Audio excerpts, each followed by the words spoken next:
Hey YouTube friends. So I know it's been a while since you've seen me last, but by the time you see this video you've seen all my other videos that I've uploaded. So the first update is that Nick and I are just friends.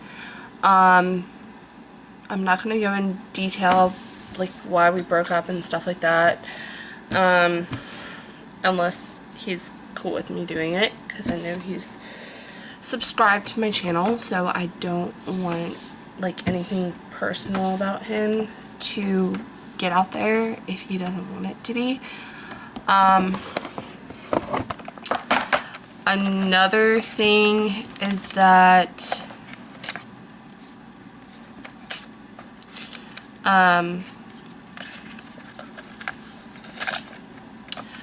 by the time you see this video, you've seen all my other past videos from the rest of this year. I do that on purpose, so you're not seeing it as it happens. Most of the time it's a month or two, sometimes three, behind, and I do that because that way I have enough content and stuff to upload.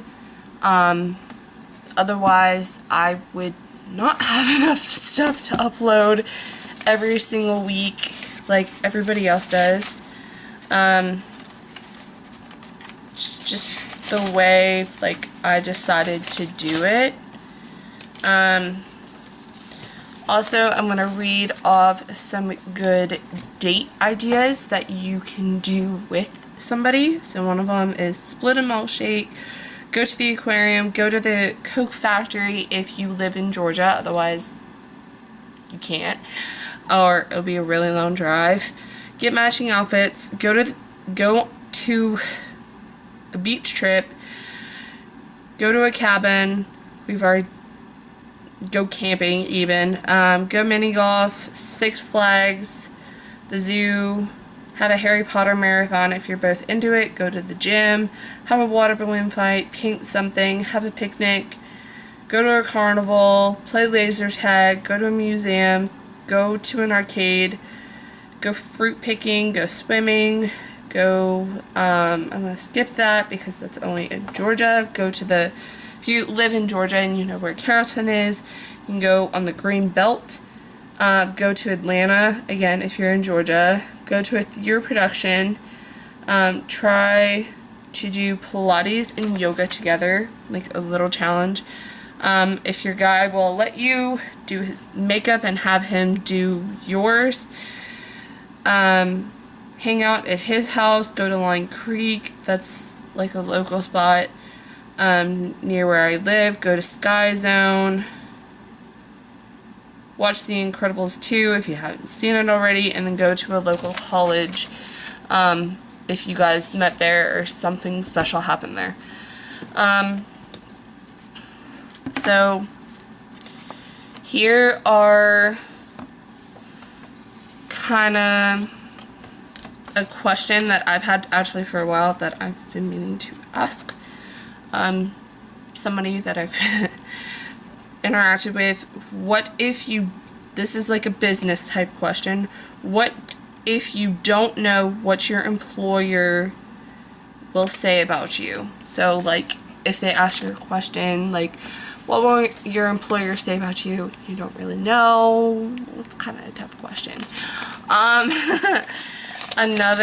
This is going back to the cheating thing. This video will kind of be scattered because I have several things to share with you. Okay, those two will be together. These are good questions to ask. How clean are you? Are you looking for a spouse, if that's what you're looking for? Where do you go to church? What do you like to do in your free time? Do you have any siblings? What are your deal breakers? Any allergies? What is one thing in your life you have overcome? What type of career do you see yourself having? Have you ever cheated on someone? What are your beliefs? Are you a virgin? I would explain your past with guys or girls, depending on what you come out as.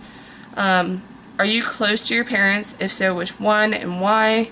When did you get saved? What do you want from dating? That's a good one. If you have mental health issues or physical disabilities, that would be a good time to discuss it. What kind of parent do you think you'll be? If time and money were unlimited, what would you do? Where do you see yourself in 10 years? So for the 2 questions that I just read, those are good to kind of see where the guy's at. Do you want me to be a stay-home mom or career woman? How many kids do you want? Favorite memories of childhood? What church should we raise our kids in? So those, the last couple questions, so you start from the first date and work your way down. Essentially, here are some 8 characteristics, must-haves essentially for me, that I look for in a guy: a Christian guy, a good smile, stable job, healthy, good hygiene, funny, is adoption pro, so they're for adoption, understands mental health or is willing to. So for me, those are really important for me since I do have mental health, which I've shared on this channel.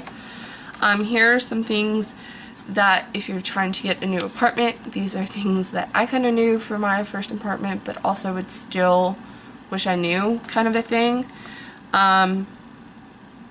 Key or dish holder to like hold your keys so they don't get lost. Extra seating, yes. Hangers, the slim kind, those work best. Containers for organization, lots of hand soap.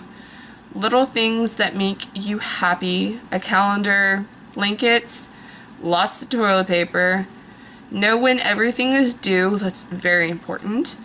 Know the community, so is it a college town, is it a drug town, is it sketchy, that kind of stuff. Know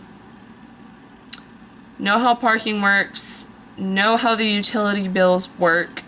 Make sure everything works, so like if you get to the apartment and the electricity or a light bulb isn't working, that is something you need to do before you move everything in. Understand how mail works. Set up rules and boundaries with roommates. I never did this. I wish I did. Check cell service. Wish I did that. Read resident handbook. We never had that, unfortunately. Know how much space you have. So there's that. Here are some good questions to ask your roommate. Are you an alcoholic, do drugs, or do you smoke?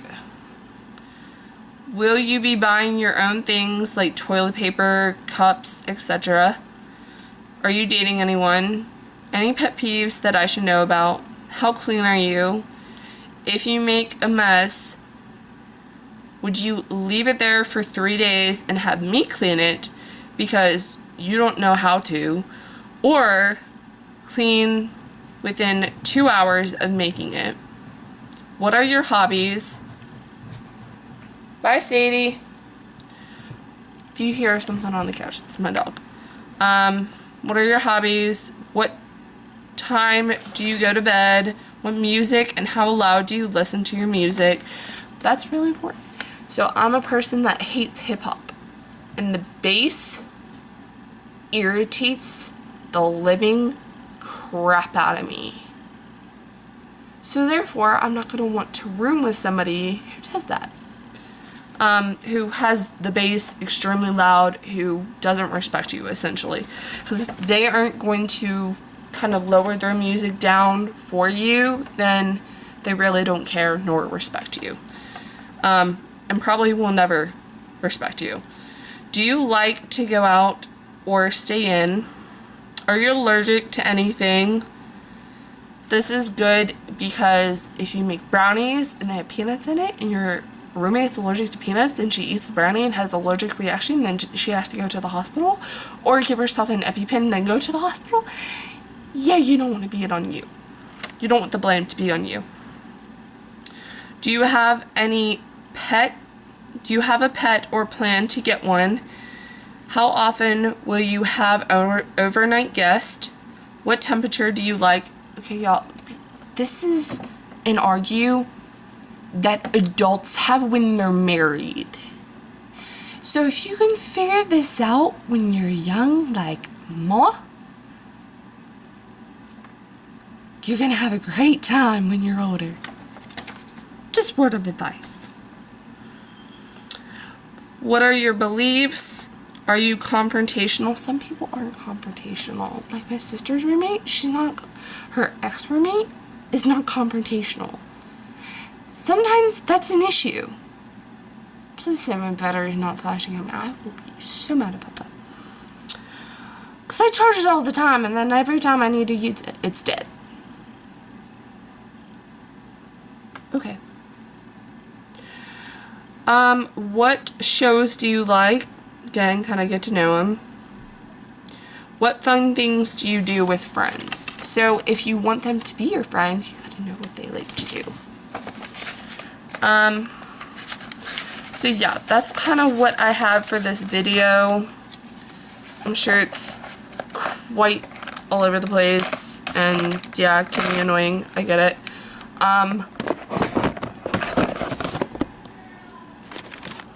But I hope this helps. Bye.